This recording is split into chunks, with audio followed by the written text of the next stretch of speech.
conhecido, né, como o Tiaguinho, né?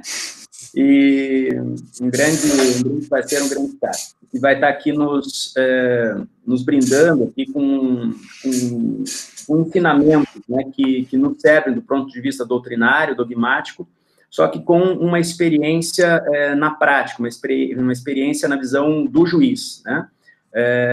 Uma visão da atividade jurisdicional dentro da falência e da recuperação.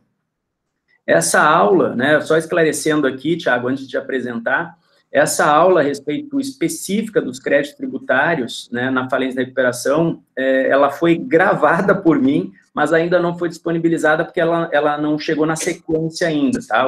Os colegas e os alunos sabem disso. Mas eu avisei no vídeo que quando eles vissem aquele vídeo sobre essa aula, eles já teriam visto a tua palestra, tá? Sim. Então, essa palestra ela vai servir como um aprendizado prévio a respeito da aula que eu já gravei, tá?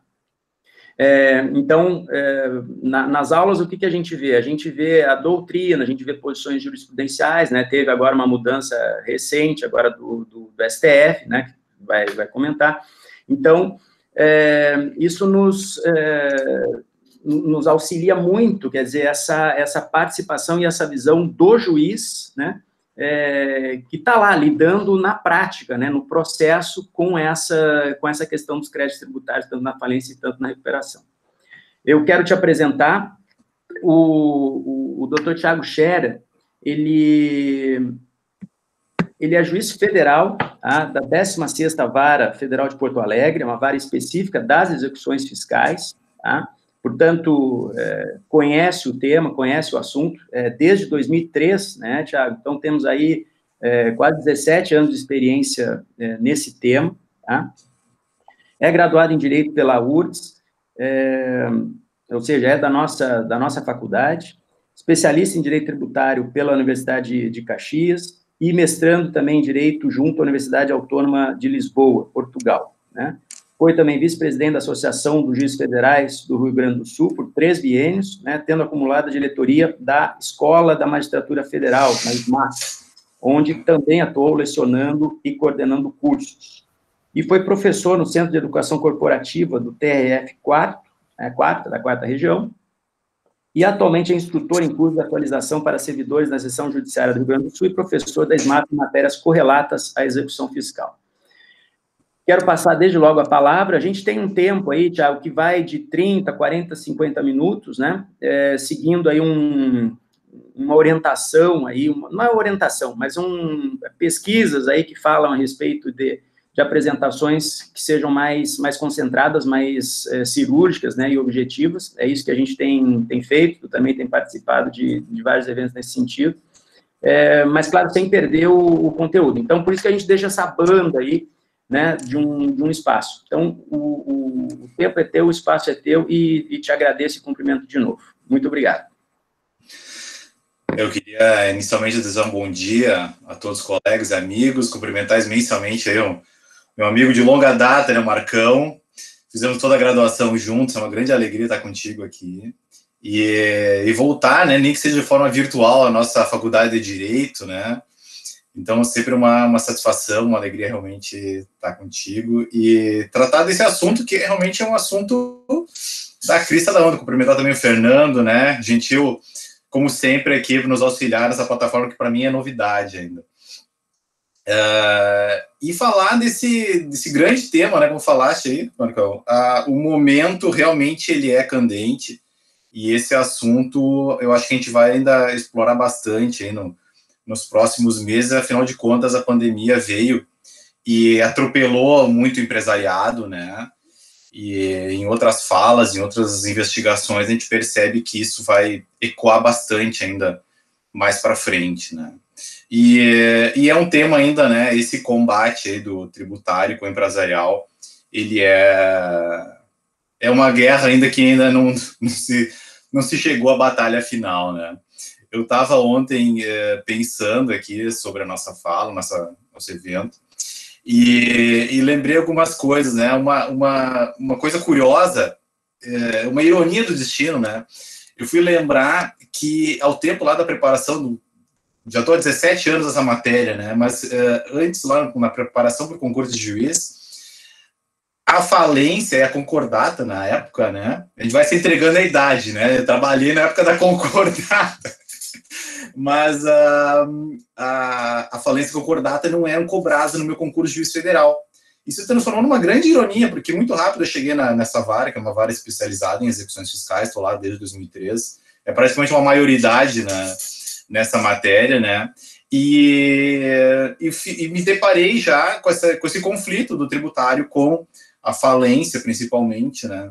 E aí, preparando, eu acionei uma antiga assessora minha, que tem uma memória de elefante, ela disse que não, mas ela tem. E aí eu pensei, Adriana, como é que funcionava no tempo da concordata, como é que a gente fazia, né? Isso são coisas de antes de 2005, né? E aí, na verdade, me lembrei que na verdade, não tinha... Concordata era uma coisa mais nos livros do que na prática. E também, pensando sobre essa nossa fala, o que nós temos aqui? Eu cheguei na execução e deparei com o empresarial, né? E me apaixonei, então, comercial, agora empresarial, mais comumente conhecido, e me apaixonei pelo direito empresarial. E é uma das áreas que eu mais gosto, especialmente societária, e por trabalhar na execução fiscal tão permeada com a corresponsabilidade tributária, tão demandada com relação a esses assuntos, eu acabei sendo chamado a estudar mais o empresarial, o societário, e o da direito da insolvência como um todo, e foi uma grata surpresa, e realmente eu aprecio muito. E, no entanto, nós temos esse conflito, né? Eu lembrei que o Clint Eastwood fez 2 filmes, né, contando a mesma história com 2 vieses diferentes, com 2 imagens, com 2 óculos, com 2 lentes diferentes, né? E a guerra é contada pelos vencedores, mas ninguém tem razão na guerra, né? De parte a parte, cada um comete atrocidades aos direitos humanos, e tem um vencedor, mas que conta os louros da vitória, mas na verdade ninguém tem razão, né? É o combate aqui que eu vejo do empresarial, né, do recuperacional aí, e o tributário. E ninguém tem razão, e a gente não chegou ainda a uma solução, né? Na verdade, parece que os flancos vão se reabrindo. Agora, muito recentemente, a questão acho que de 2 semanas, nessa liminar na reclamação do ministro Fux. E por que eu digo isso, né? Por que tem esse combate? Em primeiro lugar, com relação ao direito tributário, todos nós sabemos, né, que o tributário é o Estado, né? A nossa faculdade de direito é custeada com tributos. O Estado é sustentado pelos tributos, né? O nosso salário aqui de professor e juiz são pagos pelos tributos. E o Estado se vale dessa receita, é fundamental ter uma estabilidade dessa receita, ter uma garantia do recebimento dessa receita. Afinal de contas, pela nossa Constituição, a exploração de uma atividade econômica rentável, assim, que pode proporcionar renda para o Estado, é totalmente extraordinária, né? Quando o Estado tem uma participação acionária lá na Petrobras, na Vale do Rio Doce, na Embraer, ou coisa que valha, nos bancos estatais, é uma coisa extraordinária e excepcional, e o Estado fundamentalmente se vale das receitas tributárias.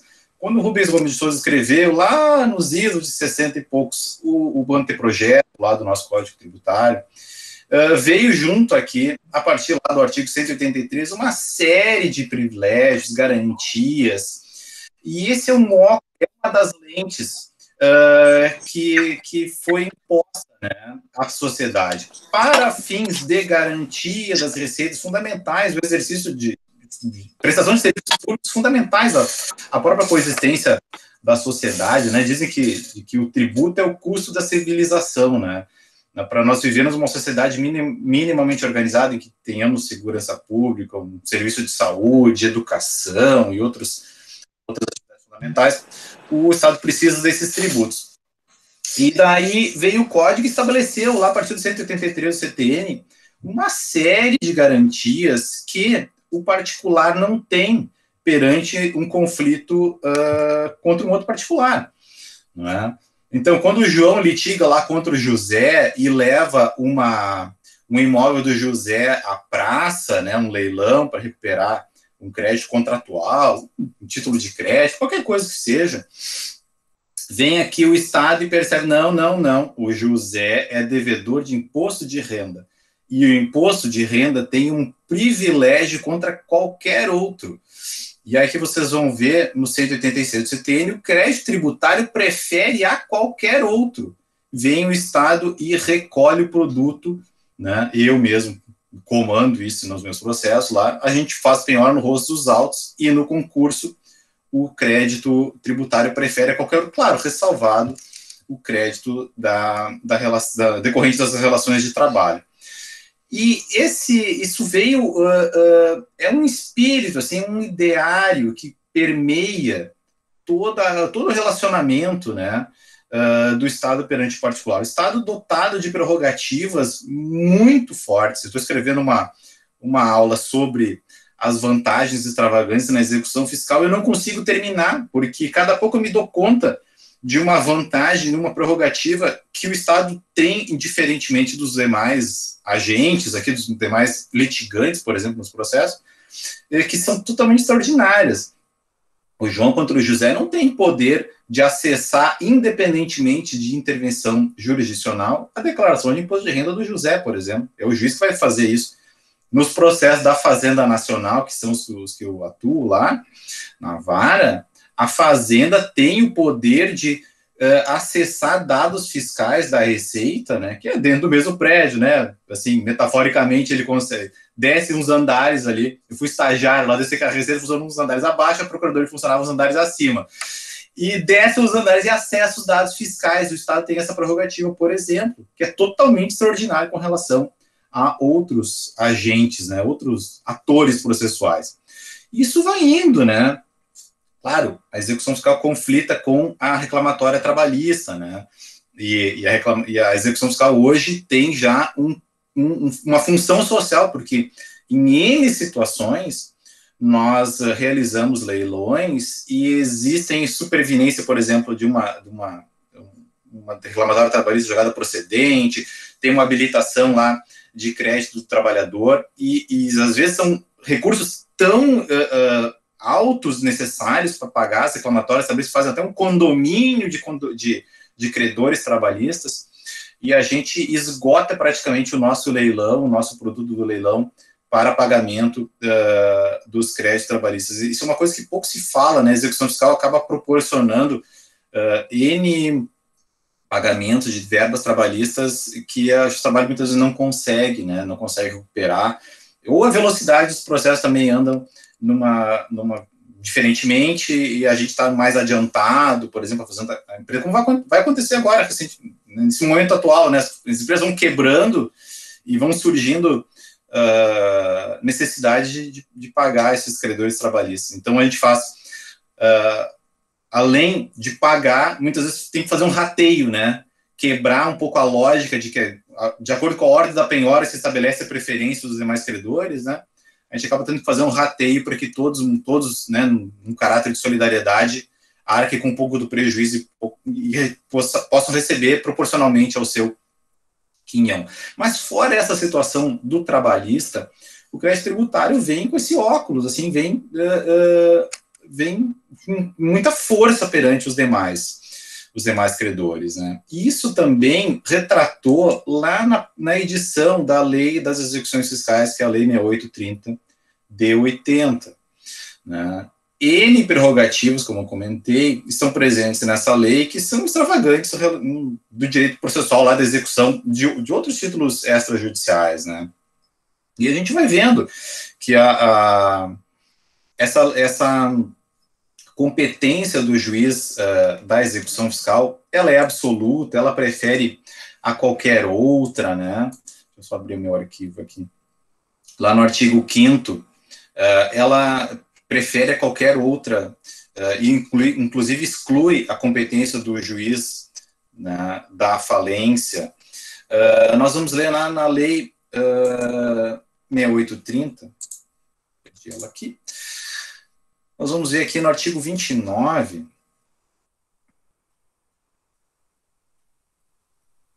o artigo 29 diz o seguinte: a cobrança judicial da dívida ativa da Fazenda Pública não é sujeita a concurso de credores ou habilitação em falência, concordado, que é uma lei antiga, liquidação, inventário ou arrolamento. Ou seja, o crédito do Estado chega lá e recolhe o produto, ele não precisa se habilitar, ele não precisa concorrer, né? Quem concorre é a União e suas autarquias perante os estados e municípios. Como eu sou juiz federal, são a União e suas autarquias, né? A gente pode atravessar uma execução estadual ou municipal e também no concurso, o único concurso é entre, inclusive pode se questionar, né, se isso é paritário dentro do nosso sistema federativo, né, mas enfim, existe pela lei, uma preferência da União perante os demais entes federados, uma ascendência, né. Mas a cobrança judicial da dívida da Fazenda Pública, através da execução, não é sujeita a concurso de credores. E isso sempre veio com o intuito de que o Estado pode receber, independentemente dos demais, né? E parece aquele mocinho que entra na festa e quer ficar com todas as meninas bonitas, né, do baile lá, e acaba ficando sem nada. Por quê? O que acontece? Na lei, agora eu vou abrir aqui, ó, a lei da recuperação e da falência, ela estabelece também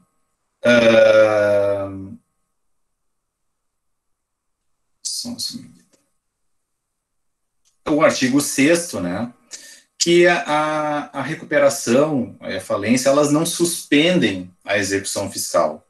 Então, a ideia de que a execução fiscal se processe de uma forma independente, né, isso tem problemas atualmente, mas a ideia é de que realmente a execução fiscal vai se desenvolver, o Estado vai receber, independentemente desse concurso de credores que se estabelece nesse processo, por exemplo, da falência. No entanto, o que a gente percebeu é que, como eu falei, com o rapaz que chega na festa e quer pegar todas, né, o Estado aqui acaba ficando sem nada, muitas vezes, ou com muito pouco, né. A execução fiscal acaba recuperando uma parcela, historicamente, né, ela tem uma recuperabilidade baixa, né, dos créditos estatais, e eu vi uma estatística com relação à falência que era na casa de 12%.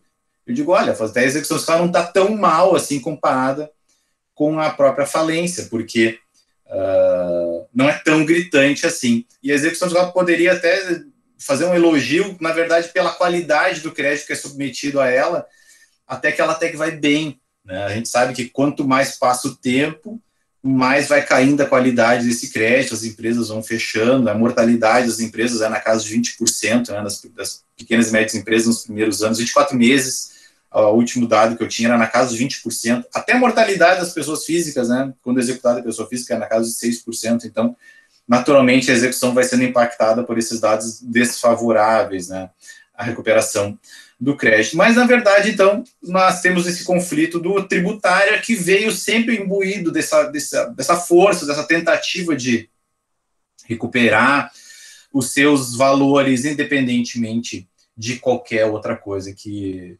aconteça. E, no entanto, o que a gente percebe é que, contrariamente, a execução fiscal acaba recuperando pouco, especialmente diante desses procedimentos aí de recuperação e de falência. Vejam só que a execução fiscal, ela tanto não é suspensa pela falência e pela recuperação, e a recuperação, ela não abrange, pela própria lei, se não me engano, 52, ela não abrange os créditos fiscais.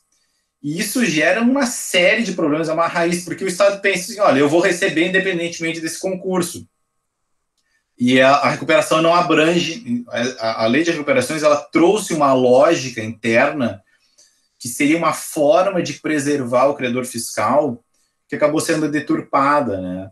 Então, quando o sujeito lá, o empresário regular, enfim, que não teve falência, enfim, pede a recuperação, é dispensada a CND, e no artigo 57, então tem o período o stay period, aquele, né, 180 dias, que é para, enfim, o empresário se reorganizar, e quando é chegado o momento de conceder a recuperação, ele ingressar realmente na recuperação, ele deveria apresentar uma certidão de regularidade fiscal. É a ideia que está por trás, é uma forma que a lei imaginou de preservar o interesse fazendário. Então, ele não vai concorrer, mas, na verdade, o empresário vai ter que dar cabo, enfim, resolver essa situação perante o fisco também. Essa é a ideia que está por trás. Deveria, ao menos, né, buscar preservar o crédito fazendário também. Então, deve apresentar a certidão negativa, a certidão positiva com efeitos negativos, fatalmente vai ser essa, né? E isso vai ser feito fundamentalmente, né, através de débitos que teriam uma condição de parcelados, né? O parcelamento é uma causa de suspensão da exigibilidade do crédito tributário, e enquanto o crédito está com a sua exigibilidade suspensa, o contribuinte tem direito à certidão de regularidade fiscal. Significa dizer que ele vai ter direito a uma certidão positiva com efeitos de negativa, de acordo com a liturgia lá do Código Tributário, dentro daquele ideário de garantias do crédito tributário nacional. Então, a apresentação da certidão de bom comportamento tributário seria uma necessidade para a concessão da recuperação judicial. Então, era uma forma de garantia, assim, o credor fiscal vai ser, de uma forma apartada, lateral, assim, vai ser atendido.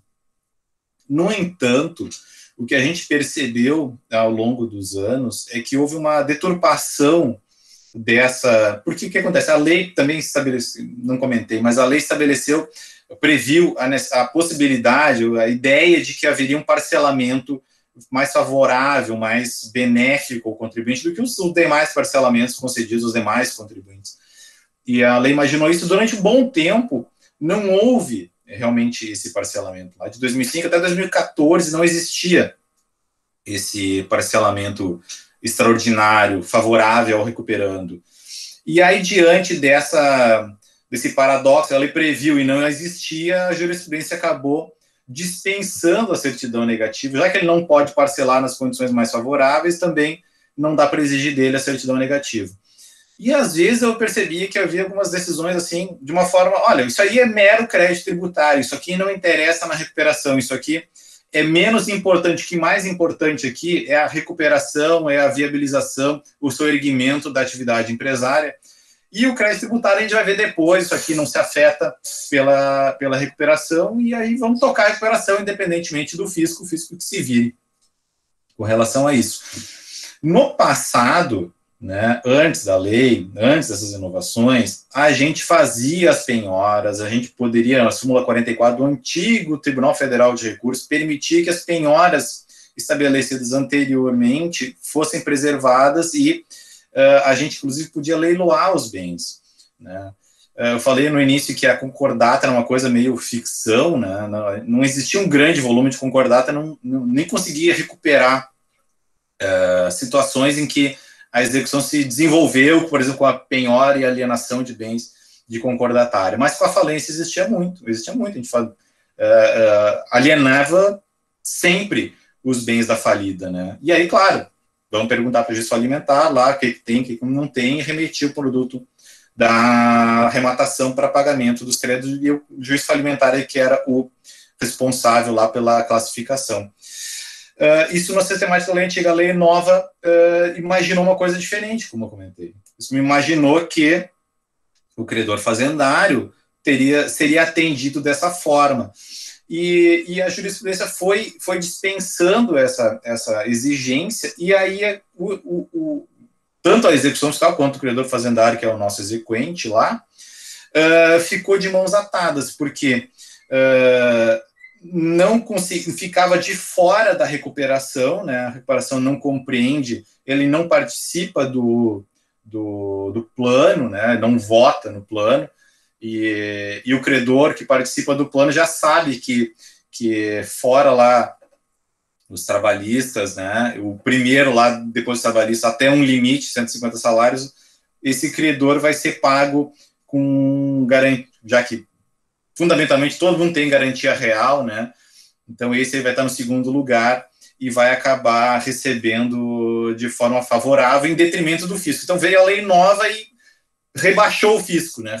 Isso foi uma das coisas que também impactou a execução fiscal. O crédito tributário caiu do segundo para o terceiro lugar, né? Era primeiro o crédito trabalhista, depois o tributário, e agora é o trabalhista, o garantia real, crédito com garantia real, e aí depois o tributário, fora as cláusulas, né, melhor dizendo, as travas bancárias, né, outras situações que também estão fora desse panorama. Mas o crédito tributário acabou ficando preterido, e aí veio essa peste, na verdade isso aqui é mero crédito tributário, não é importante, o que é importante é a recuperação, e vamos tocar a recuperação, e aí eu ficava na execução, vem cá, e já que a minha execução se desenvolve, não se é suspensa pela execução, eu comecei a questionar, né, na prática, assim, como é que a coisa funciona, né? Questionar os juízes, e comprei brigas, né, com os juízes das falências, das recuperações. Vem cá, me mostra então o que está sendo feito com relação a esses créditos fazendários, porque não pode o plano simplesmente virar, enfim, a recuperanda virar as costas para o credor fazendário. Afinal de contas, é um credor que é um sócio importante, muitas vezes, né? Até, brinco que até majoritário, né?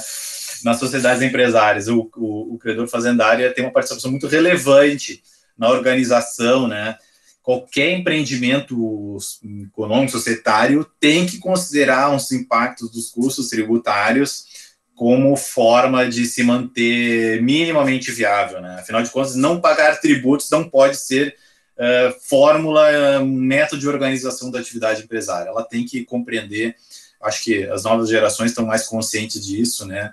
E todas as cautelas assim, de regularidade estão sendo mais bem cuidadas. Mas, enfim, acabou que o crédito acabou ficando preterido, e aí eu questionava, vem cá, o que está sendo feito com relação a isso, né? E eu perguntava para o credor, tem parcelamento? Não tem parcelamento. Bom, então se não tem parcelamento, o crédito é exigível, ou seja, a execução pode prosseguir. Ou seja, não tem parcelamento e não tem CND. Chegava lá, questionava o juiz da falência, o que está sendo feito, e o administrador vinha, não está sendo feito nada, mas isso aqui é só crédito tributário. Não, peraí, também não é assim, né? O crédito tributário tem uma importância que não pode ser desprezada, né? A gente sabe que tem créditos bastante relevantes, trabalhistas, fornecedores, bancos, enfim, que asfixiam realmente o funcionamento da atividade empresária, sem os quais é praticamente inviabilizada a continuidade da atividade, a gente sabe disso, mas alguma coisa tem que ser feita, não pode simplesmente virar as costas. E se não tem CND, não foi apresentado, não foi exigido, então eu vou seguir com a execução. Vou fazer penhora e mandava para leilão, e aí, não, mas vem cá, não pode, e tal, o juiz da falência quer suspender, não, toma uma providência, faz alguma coisa com relação aos créditos da minha execução, porque senão eu vou levar a leilão. Então funcionava assim uma queda de braço, por isso que era aquela guerra do empresarial com o tributário, né? E aí, enfim, a coisa realmente encrespou. Uma vez eu estava na academia e eu descobri que uma das alunas lá era promotora e casualmente numa vara de falência. Digo, olha, eu estou com esse problema aqui e tal. E aí ela disse, não, Thiago, ó, te desejo tudo de bom, sucesso, boa sorte nisso aí, porque é briga de foice esse negócio. E aí veio o STJ veio e colocou uma pá de cal, pelo menos deu um para de quieto em todo mundo e suspendeu tudo com relação a essa situação, né? E aí, então, na verdade, eu não posso mais, na execução de acordo com o tema 987, eu não posso realizar as penhoras com relação a bens das empresas em recuperação, né? Não posso muito menos fazer leilão, e o STJ vai ter que decidir, né, como equalizar essa situação, e ele tinha essa jurisprudência na esteira dos precedentes dos tribunais de justiça também, né? Não que o STJ esteja seguindo os tribunais de justiça, mas é a mesma ideia que está subjacente, né, que de se dispensar a CND, dispensar a necessidade de dar alguma satisfação para o credor fazendário, e essa ideia ficou, assim, permeando os precedentes do STJ, os tribunais de justiça também acolhiam isso, e aí ele suspendeu para fins de dar uma solução nisso aí, e aí então veio essa liminar agora do ministro Fux, bem muito recentemente, né, a ponto dos advogados de recuperação, já agora acabou a recuperação, se tem que apresentar a certidão, né, acabou a recuperação, não tem mais como e tal, e o ministro Fux colocou o dedo na moleira, assim, em assuntos bem relevantes, né? Bem relevantes mesmo, né? Principalmente porque o próprio STJ e os tribunais de justiça negavam vigência ao artigo 57 da lei de recuperação e falência, né? O próprio STJ negava vigência a esse artigo, que é a missão institucional do STJ, é garantir a rigidez do ordenamento jurídico federal. E o STJ acabou fazendo uma escolha de lei,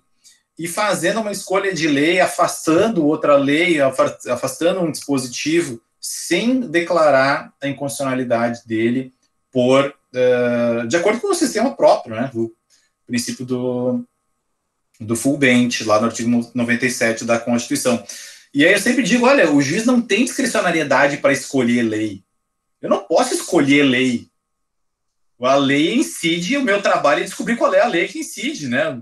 Iura nove curia, eu tenho que saber qual é a lei que se incide e a fazer aplicar de acordo com a Constituição e as leis da República, o juramento que o juiz presta na hora da posse, né? E tampouco o STJ pode escolher a lei. O que ele pode é reputar inconstitucional. Eu posso afastar, olha, aqui é inconstitucional porque essa exigência, por hipótese, tá? Exercício aqui só fazer um exercício de imaginação. Eu posso reputar inconstitucional porque essa exigência afeta o princípio da função social da empresa. Porque a empresa tem, enquanto atividade econômica organizada, né, para produção e circulação de bens e serviços, essa empresa, ela é, enquanto atividade econômica, ela é permeada com uma função social. Tudo tem função social. Digo, até o marido tem função social, que é abrir a tampa da chimia, né? Se não abrir, não está cumprindo essa função social. Tudo tem função social e a empresa tem que cumprir a sua função social também. E aí eu posso reputar inconstitucional por causa disso. Agora, o que eu não posso é escolher, não, isso aqui eu não vou aplicar porque não é razoável, ou porque não é, ou por outro argumento etéreo, né, que é, assim, muito inespecífico, sem muita densidade e tudo mais. Então, chegamos, assim, nesse quadrante em que o credor fiscal, ele pode muito, pela lei ele pode praticamente tudo, né? Ele pode competir com praticamente todos os credores na execução fiscal, né? Pelo artigo 29, sair vitorioso em praticamente todas as disputas com os demais credores, salvo os trabalhistas, e o FGTS que está equiparado. Para os advogados, o crédito de honorários advocatícios está equiparado também, que é uma boa notícia para os advogados, né? A gente também preserva os créditos decorrentes de honorários advocatícios, de acordo com o CPC, e pode muito e hoje não consegue praticamente nada. Então, é uma situação realmente conflituosa, assim, né? E o STJ apartou a briga, assim, porque eu queria fazer os leilões dos bens de recuperação. Olha, se está afetado ao plano de recuperação, então que dê conta aí de tomar alguma iniciativa, né? E hoje, para encaminhar, assim, uma conclusão, aí para observar o meu tempo, hoje a gente investiga o que acontece hoje. Mas o que eu faço diante desse nó? Né? O que eu faço diante desse nó? Existiam algumas iniciativas. Por exemplo, se dispensava a certidão negativa, né? Ou declarava a inconstitucionalidade, ou se dava um parcelamento ao arrepio do artigo 97 do Código Tributário Nacional. O Código Tributário exige lei específica para parcelamento, exige base legal específica. O juiz não pode dar parcelamento, né, de crédito tributário. Eles não tem esse poder, não tem essa discricionariedade. Nem o credor fiscal tem essa discricionariedade. Quem tem é o legislador fiscal. Então, a Fazenda Pública não pode conceder, ela tem balizas muito específicas e objetivas a observar, mas era enfim, na busca de alguma solução, se tentou isso aí, né, de dar um parcelamento extraordinário, ou estender um parcelamento diferente para aqueles... também tem a notícia desse tipo de iniciativa. A gente não pode mais fazer as penhoras, né? Então a gente ficou numa sinuca de bico, como a gente diz aqui, né? Não tem muito como buscar. Então, claro, em 2014 veio o parcelamento, né? Veio um parcelamento diferente, com 84 parcelas, muito embora sem grande desconto, né, no valor parcelado. Mas agora a própria liminar do ministro Fux tocou nesse assunto. Uma das alternativas que se abriu agora recentemente, muito recentemente, é a transação tributária. É possível, por exemplo, recuperando, né, estabelecer uma transação tributária. Eu fico imaginando também, já aconteceu no passado, mas também às vezes acabava sendo uma tentativa de burla, tentar fazer uma penhora do faturamento ou do resultado lá, que seja viável, compatível com o plano, uma penhora do faturamento de um determinado percentual lá que possa ser digerido dentro da continuidade da atividade da recuperanda, né? Então, uma espécie de acordo e se faz uma penhora desse faturamento, né? Então, tem poucas alternativas hoje, né? E eu estou instando lá os administradores, as recuperações, olha, alguma coisa tem que ser feita, né? Para equalizar. Eu não posso fazer as penhoras, mas também não pode simplesmente dispensar o pagamento dos créditos tributários. Então, realmente uma situação bastante difícil. Tem um projeto de lei, a PL 6229, né, que ainda em discussão, né, no Congresso, que eventualmente poderia permitir que o juiz da recuperação substituísse uma penhora feita pelo juiz fiscal, aqui pelo juiz da execução fiscal, substituir essa penhora por uma outra penhora mais compatível com a consecução do plano. São coisas que ainda estão em estudo, discussão ainda em sede legislativa. O que eu digo lá nos meus processos, a execução ela pode prosseguir de uma forma atípica, né? A vontade eu tenho, já tive lá empresas vultosas, assim, tipo, eu quero o helicóptero do administrador, eu quero botar o helicóptero no chão. Aí todo mundo começou a correr para dar uma solução, né? Porque o cara não podia ficar sem helicóptero. Não, o STJ disse que não dá para recolher a carteira de motorista do diretor, do CEO lá da empresa, né? Olha, todo mundo pode viver sem carteira de motorista, né? Quando a gente não tem carro, enfim, anda de outra forma, mas todo mundo diz que não pode, né? Não pode recolher carteira de motorista, o cara, passaporte também não pode. Então tá difícil, mas assim, alguma medida atípica que o CPC, lá no artigo 139, abre esse flanco, né? A gente tem que buscar. Infelizmente, né?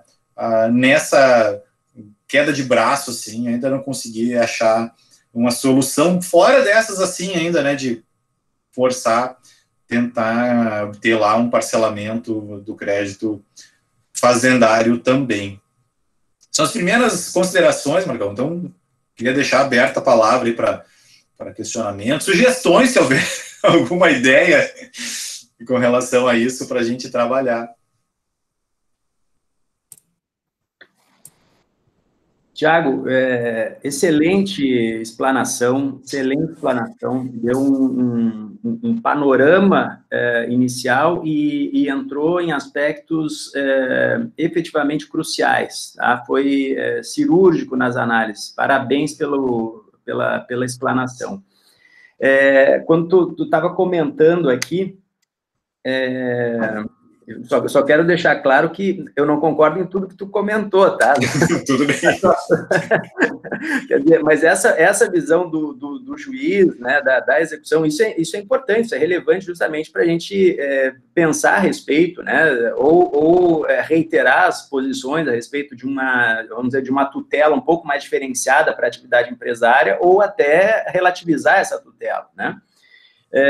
Estava falando aí, eu lembrei de uma fala do Jorge Gerdau, né, Johann Peter, há alguns anos, né, ele estava falando que quando a Gerdau começou a implantar, comprar indústrias, comprar empresas nos Estados Unidos, né, a primeira diferença que ele notou, assim, de cara, que foi o que ele colocou numa fala dele anos atrás, era que em plantas similares, né, nos Estados Unidos e aqui no Brasil, lá ele precisava de dois funcionários, 2 trabalhadores, né, numa área administrativa para o recolhimento de tributos, né, e aqui ele precisava de 20 vezes mais. Então lá ele tinha 2, aqui ele tinha 60, né?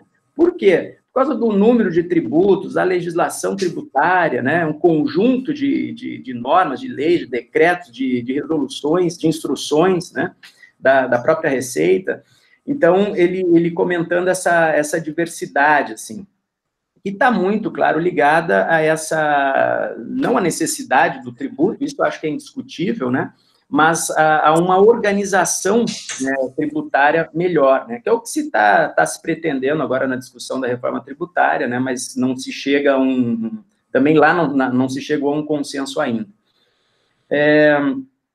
Tu analisou muito bem essa questão, né, essa evolução que teve aqui da exigência dos créditos tributários, né, quer dizer, na falência ele fica submetido ali agora num terceiro nível ali de ordem de prioridades, e na recuperação judicial estaria excluído, tá? Fez muito bem, e essa decisão surpreendente do ministro Fux, tá?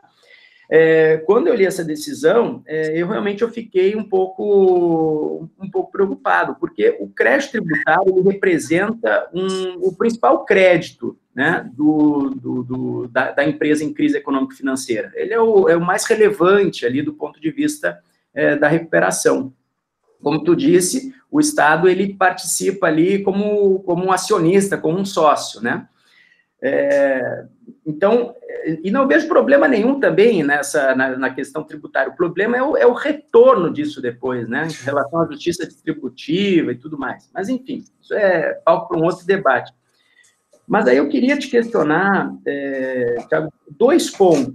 O PL, que tu comentou, ele, na realidade, ele vai um pouquinho além, porque ele sugere a inserção dos créditos tributários na recuperação, né?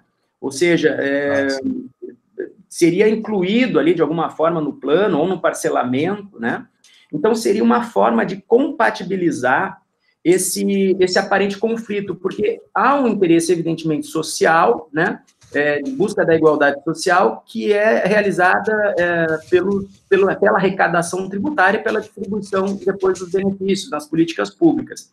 Mas há também, na atividade empresária, um aspecto socializante muito forte também, que é a relação, vamos dizer, uma relação interna ali, societária, com os acionistas, com os administradores, com os investidores, né? Falando de macroempresas, falando de empresas que estão negociando seus ativos na bolsa, ou seja, isso está disseminado, né, numa poupança popular, ou seja, tem um reflexo muito grande. O aspecto social relacionado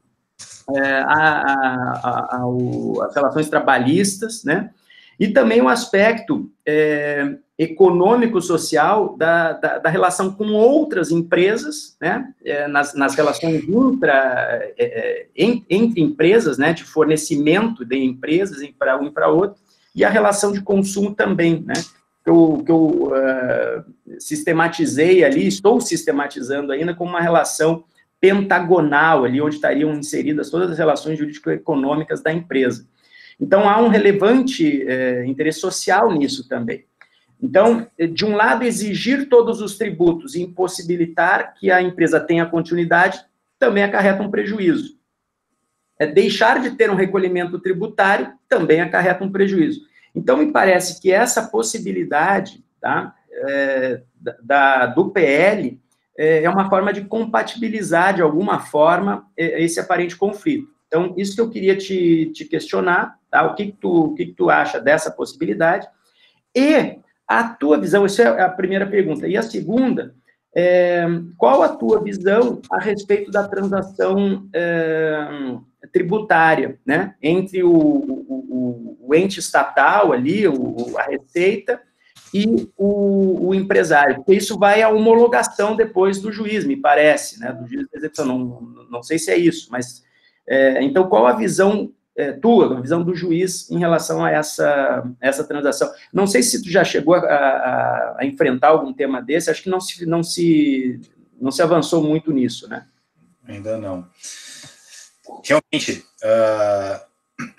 a questão tributária, não vou fazer uma advocacia do tributo, né, que nem o casal Tanabás, né, de defender a função social do tributo, que na verdade até tem mesmo, né, muito embora o tributo acaba sendo o preço dos direitos, né, como ele diz, né, os direitos fundamentais, os nossos direitos de uma sociedade organizada, civilmente organizada, minimamente organizada, o preço disso tudo é o custo tributário, né, que nós temos que arcar.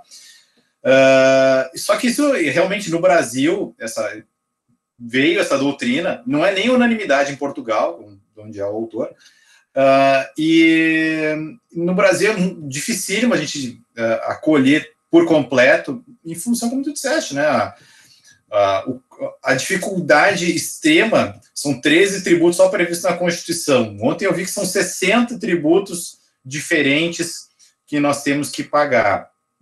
A carga tributária é elevadíssima, né? A repercussão social, assim, a má distribuição é notória.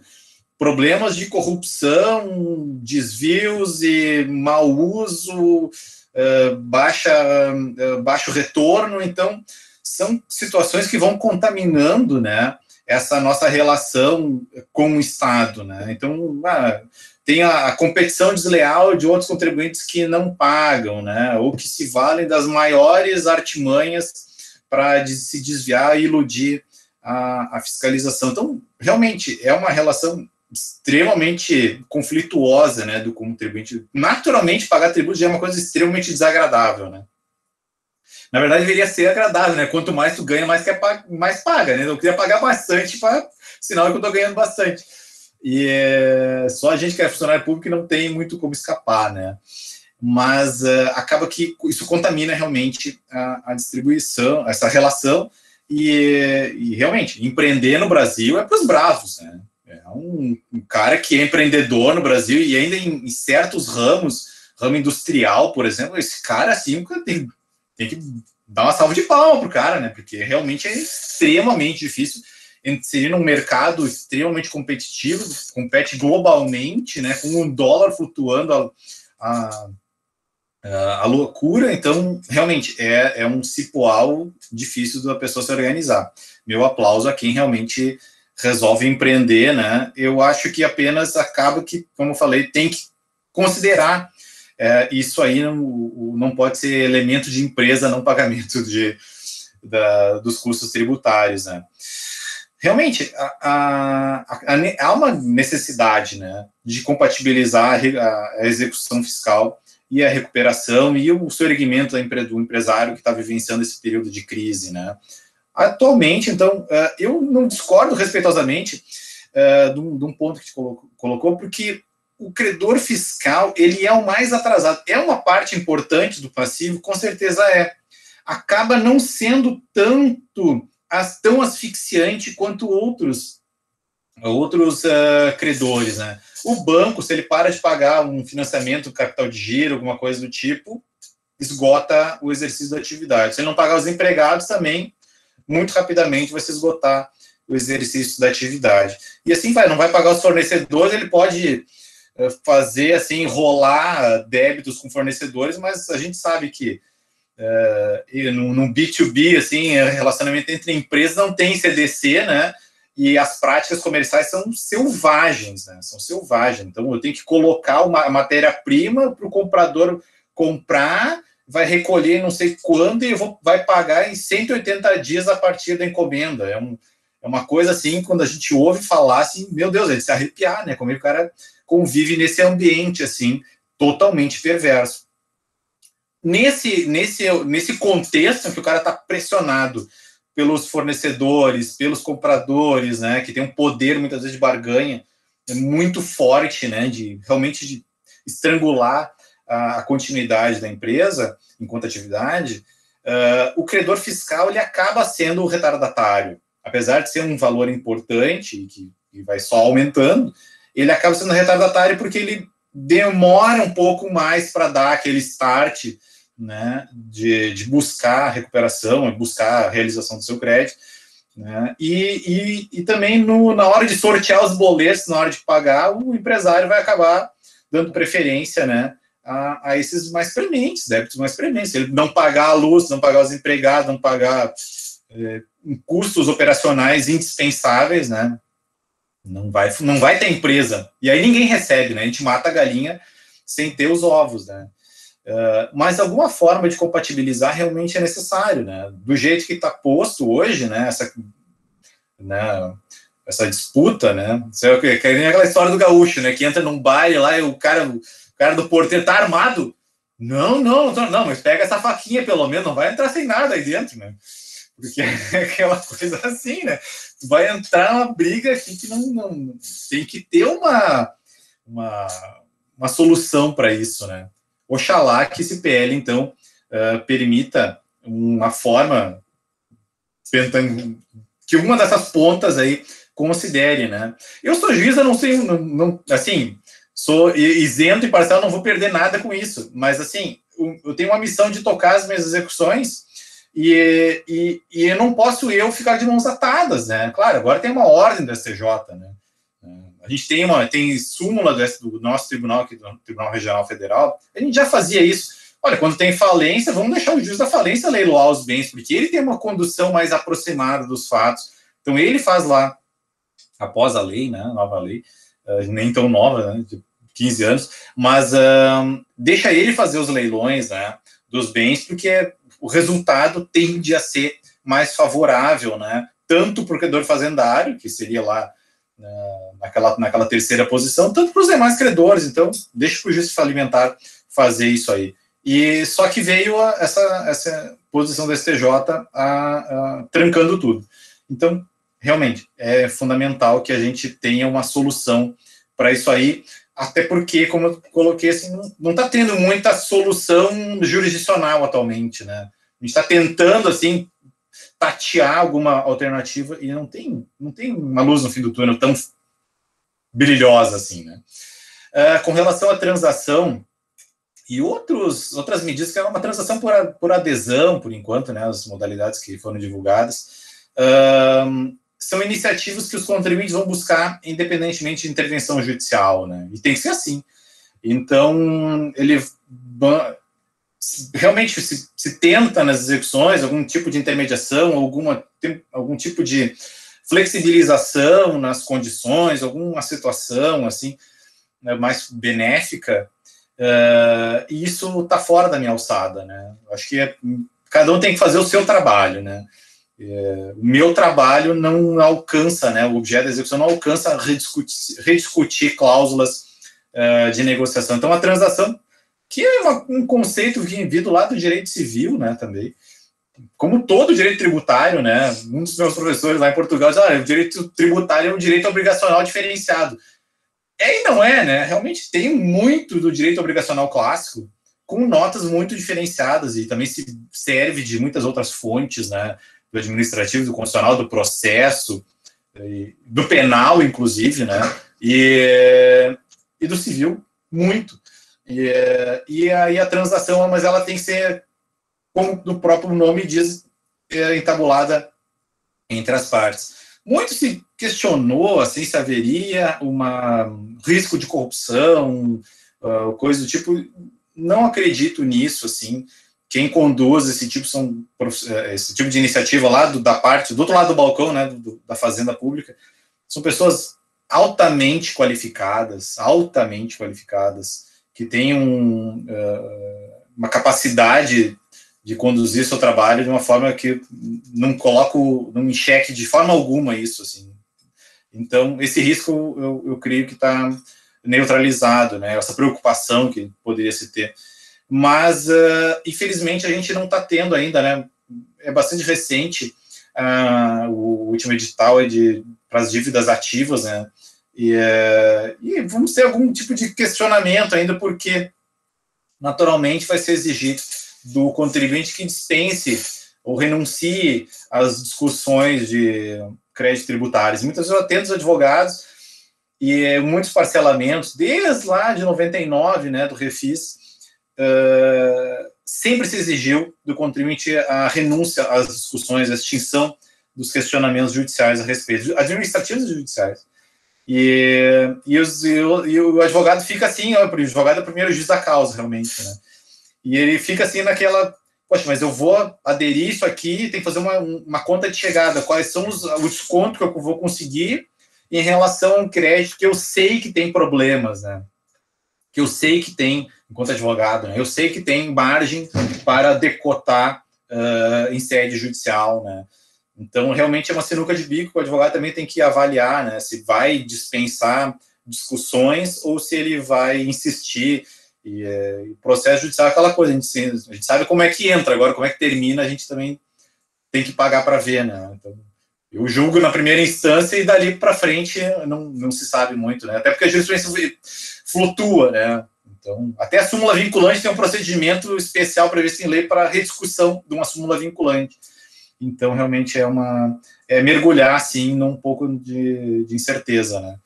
Mas oxalá que isso seja realmente também uma outra ferramenta, o próprio ministro colocou, né? Outra ferramenta que possa compatibilizar esses dois intentos, né? Tanto a recuperação, isso eu não canso de dizer nos meus processos, a execução não é um meio para causar a ruína do empresário. O objetivo da execução não é esse. Muitas vezes ela até tem esse poder, muitas vezes até dificulta o exercício da atividade, muitas vezes até estrangula o exercício da atividade, dificulta realmente, mas não é o nosso objetivo matar a galinha dos ovos, né? Mas acho que a gente tem que compatibilizar esses dois universos realmente. Perfeito, Thiago. Eu vou deixar a palavra rapidamente aberta ao Fernando, se quiser colocar alguma coisa, e aos demais também. Encaminhamento pelo chat, né? Se tiver algum questionamento, Fernando. Então, vou fazer uma pergunta ao doutor Thiago. Antes até a fazer aqui, advogar aqui a favor do tributo, né? Não que eu estou desse lado, mas de qualquer forma eu acredito também que se uma empresa se beneficia, né, desse não pagamento do tributo, de certa forma, até acho que foi ponderado pelo Dr. Thiago, existe uma concorrência desleal, porque ela acaba se beneficiando disso e ela acaba em detrimento das outras empresas que não tem um nível de competição em relação a custo e receita, né, da mesma forma que essa empresa, porque a carga tributária, a gente sabe muito bem, ela corrói boa parte da receita das empresas. Então, se essa empresa não tem esse custo tributário, certamente ela está numa condição muito mais vantajosa que as demais, implicando uma deterioração direta dessa concorrência leal, né, essa livre concorrência entre as empresas. Então, por essa ótica, eu acredito realmente que tem até uma função, se a gente poderia pensar assim, uma função social do mercado, então, né, uma preservação de um mercado onde todas as empresas efetivamente consigam concorrer, né, num ambiente igualitário, a incidência, né, e a cobrança desse tributo, ela faz parte disso. Então, só realmente, sobre essa perspectiva, eu acho que faz sentido realmente, né, essa incidência tributária. Mas a minha pergunta, doutor Thiago, ela seria numa outra questão. Eu queria ver o posicionamento do doutor em relação à multa, né, tributária, que a gente sabe também que muitas vezes existe um crédito tributário, uma dívida, e ela pode incidir, em determinadas circunstâncias, uma multa que acaba elevando o valor daquele passivo, tal qual que a gente pode encontrar até dobrar o valor daquele passivo tributário. Então, eu sei porque a gente já encontrou na jurisprudência, né, posicionamentos contrários, se ele poderia se enquadrar no crédito, na figura do crédito tributário, ou a gente poderia deslocar essa figura da multa tributária, então, da dívida ativa, da dívida tributária, e alocar ela como um crédito quirografário, enfim, de modo a concorrer com os demais créditos no processo de recuperação. Certo, Fernando. Realmente, a multa, antigamente, ela não era exigível, né? Ela era excluída por completo da falência. A multa tributária, né? As multas administrativas, em geral, essas penalidades, era excluída por completo. Realmente, no direito tributário, a gente tem fundamentalmente uma multa moratória e uma multa punitiva. Só pelo atraso do pagamento, a gente vai pagar uma multa de mora no âmbito federal, de regra, 20%, né? No entanto, existem multas punitivas também, né? Quando o sujeito manipula o valor da nota para que não corresponda exatamente ao custo da transação, vai incidir uma multa de 75%.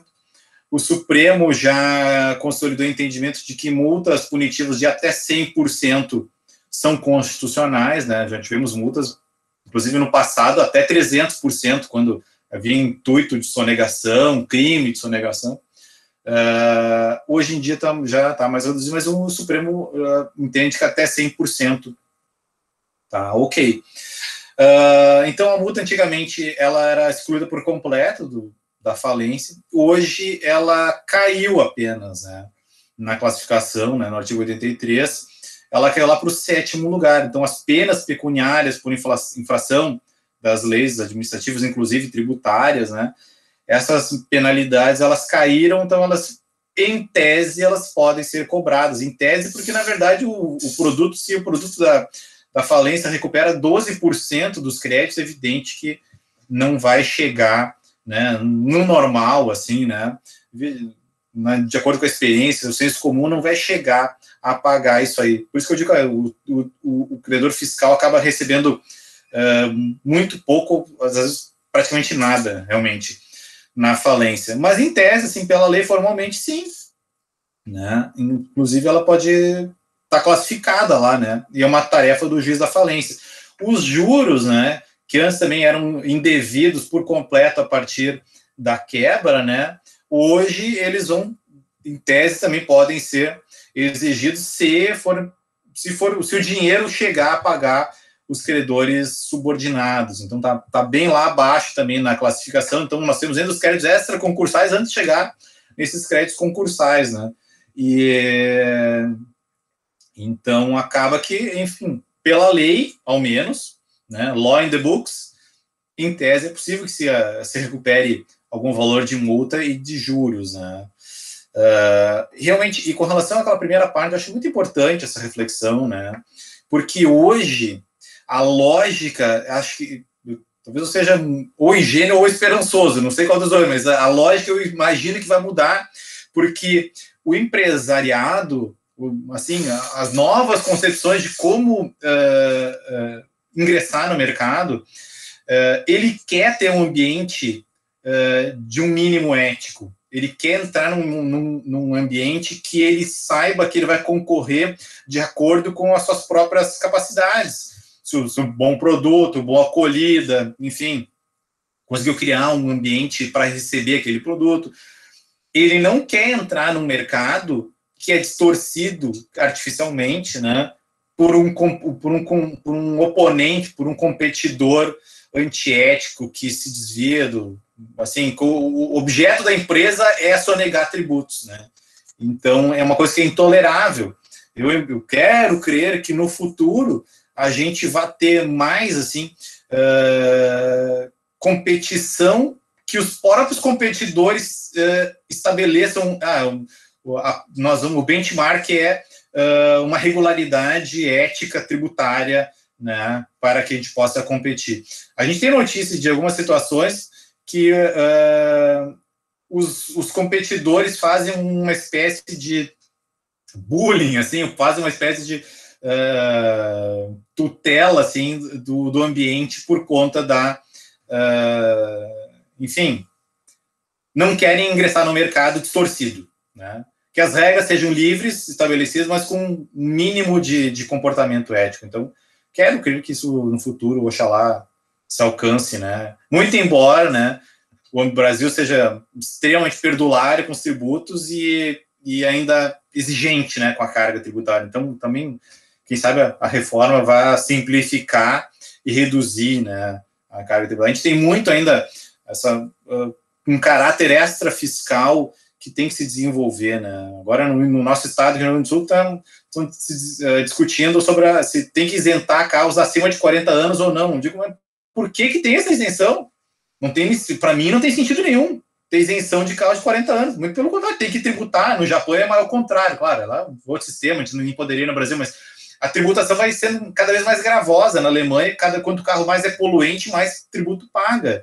Euro 3, Euro 4, Euro 5, classificações. Então, aqui no Brasil não faria sentido isso, mas, na verdade, o tributo tem um caráter assim também, quem sabe, de depurar as ruas de coisas que não deveriam estar ali poluindo e causando riscos, né?